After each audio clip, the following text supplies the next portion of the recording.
Hi. So I just wanted to start this whole thing off by saying, when I signed up to go to a show called We Are All Doomed and the promotional material looks like this,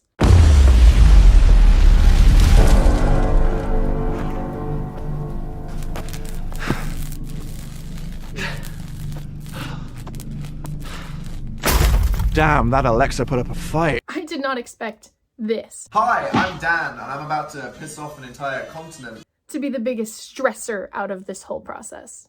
In case this is the first video you've seen of me, I am Megan, and I daydream an unhealthy amount. And if you couldn't tell from the unsubtle name drop at the start of this video, I am a Daniel Howell fan. Dan Howell fan, Mr. Howell, Dan Howell, I don't know, this is weird for me too. I'm just gonna move on. Anyway, I've been a Dan Howell fan since I was 13. And that's also a very long time now that I'm thinking about it, but that's not the crisis we're having today. So he is actually one of the main inspirations I had for starting this channel. I kind of set out to be like the dissociated of maladaptive daydreaming, but like more anecdotal, if that makes sense. Okay, so I saw the video, I talked to myself and made it my whole YouTube personality. What's the big deal? Speaking of I talked to myself, if any of you haven't seen that video, you definitely should. I saw that video and it was like, oh, it made me feel so understood and so validated as a maladaptive daydreamer, even though I don't think that was the intent of the video. Oh, it's like perfect video. Absolutely adore it, love it. And I aspire to be that video. And by perfect video, I mean it makes me absolutely dying of cringe every time I watch it because it's me. That video is me. Anyway, back to the point of this whole video. I don't think it's a particularly new concept that maladaptive daydreamers, when they're returning from a super intense daydream, kind of have to come back to reality. It happens at a lot slower of a pace than we would like or is expected of us. Usually there's a moment or two where you're like, nope, I am not in my paracosm anymore. I am in reality. Catch up. Let's go. Back. We're here. We're good. It's just something that I kind of subconsciously do now. Like I don't even think about it. It just kind of helps you get a grasp on your surroundings faster, especially when you're in somewhere that is probably changed over the course of your daydream. Like if you're on a road trip or if you're in like a study lounge or somewhere where it's like most public places where things and people will move and change in the span of the few hours you were gone. And you know, it's all well and good. Out of all the issues maladaptive daydreaming comes with, that's not even on the list of like priority things to deal with. And that's why I've never had actually thought about that process and like how it like affects my brain, because why would I? It's the least distressing part of this. It became an issue, however, after my friend and I got tickets to see We Are All Doomed. It never really clicked for me that dismissing something your brain sees as reality as not real for years and years and years would like make reality feel not real. Huh. For context, I'm from a city where artists, comedians, shows, or really anything traveling on a time limit skips right over as they fly from Toronto to Vancouver and call it a Canadian tour. So you can imagine the excitement for my friend and I when there were tickets to see We Are All Doomed in our hometown. Like we were ecstatic. This doesn't happen like ever. We got the tickets months in advance. Everything was fine and dandy. I didn't even have to think about the show until November, which seemed like years away at the time we bought the tickets. So the show just kind of, went out of my mind until we were closer to the date that we were gonna go, like you do. The tour was so far out of my mind, in fact, that when I followed Dan on TikTok, when he made his TikTok account, it didn't really click that that's, he's promoting the show I'm going to. Then one day, as I'm mindlessly scrolling through James Marriott edits and Canadian nostalgia, a TikTok comes up on my For You page. It's a promotional video of Dan placing stickers on a map where he thinks the cities of his upcoming shows are. And it is quality content, so I watched the whole thing. So he's just going through naming all these like American cities, and then he says my city. Yeah, so he just kind of puts a little sticker on a board and says, the place that I live. And I'm like, holy crap. I was not expecting you to name that place, even though you're going on a tour here. Like I never, ever, ever expected the name of the city that I live in to come out of a YouTuber's mouth, especially one that's not from Canada, and especially one that I've been admiring since I was 13. Even though it was so obvious he knew where it was because he had a tour there and he had been booked for months. The tickets had owned tickets for months. He'd known since the planning of tour dates. Like, I don't know. I'm not even from like a middle of nowhere town, like a 7-hour drive from a nearest civilization. Like I live in a city with an NHL team. Like people know it exists.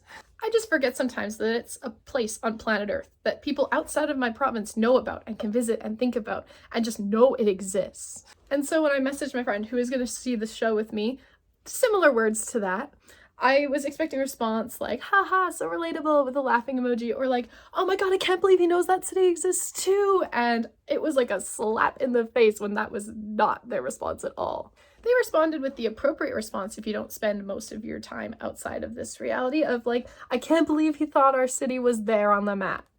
Because like, he was way off. It was nowhere near our city, but like, did you not read what I said? They gave no indication that they were even a little bit stressed about the fact that someone outside of our city knew what our city was, and so I figured this is probably a maladaptive daydreaming thing. Insert the crisis where I realized that reality is not just a place I go when the daydreams are done, but it's like a real place that I share with billions of people that all have their own lives, their own experiences, their own consciousness, including that of the man I would be seeing on stage in a few weeks. Yeah, so that was a lot. Honestly, I'm still not quite accepting of that fact all of the time. It just kind of hits me every once in a while, and it makes me very, very aware of my own place on this planet. I'm not just in a Westview scenario from WandaVision, and that's like... I don't know if this is making me daydream more or less. It happened quite a while ago. The results are still inconclusive, but it's certainly affecting something somehow. Anyway, fast forward a few weeks from the first realization I have of that, and it's the day of the show. So I'm just driving to class in the morning, you know, as you do, and it just kind of hits me that in less than 12 hours, Daniel Howell will be standing on the university campus that I attend. The same university campus that I dreamed of going to in junior high. When I watched the video, What Not to Do in University, saying, I guess I need to know what not to do at the specific university he would be standing on. And that just brought the breakdown to the forefront again, because holy crap, the man who has been on my screen for 8 years will be standing real life in person in front of me in the place where I complain about finals and spend way too much money on Subway. Like, that's not supposed to be a place where Daniel Howell exists. Like, you know what I mean? You know what I mean? And that was kind of all I could think about for like the rest of the day. And you got that kind of like sick, anxious feeling in your stomach. Like, you're not sick, but it's just like something's wrong and you just feel it in like the pits of your stomach. I kind of had that the rest of the day. Don't get me wrong, I was still very excited about the show, but there was just a little bit in the back of my head going, this is strange. Like, I don't remember most of what I did that day outside of the show, because all I remember is just that sick pit in my stomach. I guess that comes with another question for daydreamers or anyone who has like information or insight, but like, do you get that feeling too when you're stressed? Because honestly, I can't remember if it was a problem I had before daydreaming and I just fixed it with daydreaming, or if it's part of the daydreaming, but it comes with just such a, like, that's like the biggest like, daydream time. But daydreaming obviously isn't a healthy way to deal with the feelings of stress, so something's gonna need to be fixed either way. I've been on a kind of plateau in my healing journey for about 6 months now, and it's so frustrating to see yourself getting better and then just get stuck on something that you can't overcome. Like, it's not getting worse, but it's not getting better either, you know? No matter what I've tried in those 6 months, it's always like 2 steps forward, 2 steps back. I'm stuck in the same spot. And looking back on it, I think my perception of reality was one of the reasons why I was stuck where I was. So I'm kind of hoping that this kind of new realization is that thing that gets me over the hurdle I can't seem to overcome. If reality is just another paracosm to my brain, then coming back to reality isn't fixing the problem, it's just changing the setting. There are a lot of reasons why I'm glad that I went to see the We Are All Doomed tour, despite the fact that it kind of turned my perception of reality upside down, which may have been a good thing. We'll see. We'll see. We're gonna hope. And even if it isn't the piece of information I need to boost myself over this hurdle, at least I learned something about myself, and that's something to celebrate too. I always have to tell myself that healing is a journey, and that means there are good days and good months and bad months, and that one day or 1 month doesn't mean that you've stopped progressing altogether. The day of the show really showed me that living in the present is such an amazing feeling, and not being in the future or the past. Because as I was sitting there with my friend in the theater, it was amazing. It was absolutely amazing. It took probably the first 10 minutes to like chill out a little bit, and like once he was there on the stage, like that was Daniel Howell in front of us, I could feel the daydream urge coming on so strong, but I fought it back and I had a really good time. It was honestly one of the best nights of my life. Things had come completely full circle. I was there with my friend who I met in junior high. We grew up watching those videos together. And I was wearing the outfit that was my favorite in junior high. And it was the first time in weeks that my brain had been quiet and I could enjoy what was in front of me. It was such a blessing.